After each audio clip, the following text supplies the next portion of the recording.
ஆண்டவராகிய இயேசு கிறிஸ்துவின் நாமத்தினாலே உங்கள் யாவருக்கும் என் அன்பின் வாழ்த்துக்கள். எல்லோரும் சந்தோஷமா இருக்கிறீங்களா? சந்தோஷமாயிருங்கள். எப்பொழுதும் கர்த்தருக்குள் சந்தோஷமாயிருங்கள். இன்றைய தேவனுடைய வார்த்தை, உன் மனைவி உன் வீட்டோரங்களில். உன் மனைவி உன் வீட்டோரங்களில்.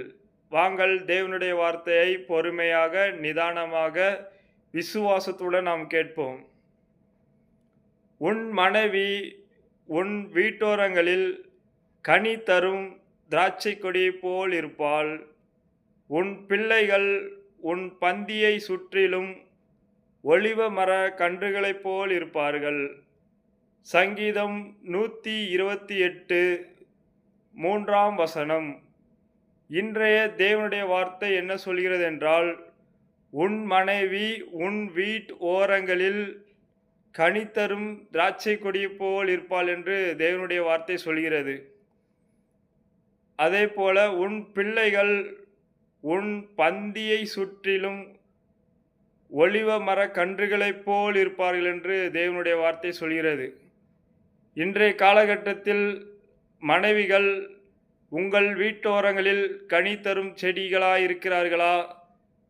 இல்லை உங்கள் பிள்ளைகள் உங்கள் பந்தியை சுற்றிலும் ஒலிவ மர கன்றுகளைப் போல் இருக்கிறார்களா என்று நாம் தியானிப்போம்.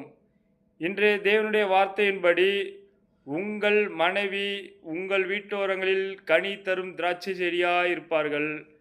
உங்கள் பிள்ளைகள் ஒலிவ மர கன்றுகளைப் போல் இருப்பார்கள். ஒலிவ மரம் எக்காரணம் கொண்டு அழியாது. நோவா காலத்தில் ஒலிவ மரத்தில் இருந்துதான் புறா இலையை பறித்து கொண்டு வந்தது. ஒலிவ மரம் நீண்ட ஆயுசுள்ள மரம்.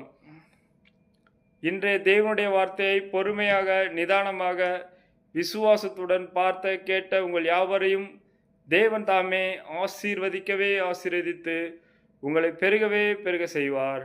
Thank you friends. மறக்காமல் சப்ஸ்கிரைப் பண்ணுங்கள், லைக் பண்ணுங்கள், கமெண்ட் பண்ணுங்கள். எதை செய்தாலும் தேவனுக்கென்று செய்யுங்கள். தேவ நாம மகிமைப்பட செய்யுங்கள். Thank you friends.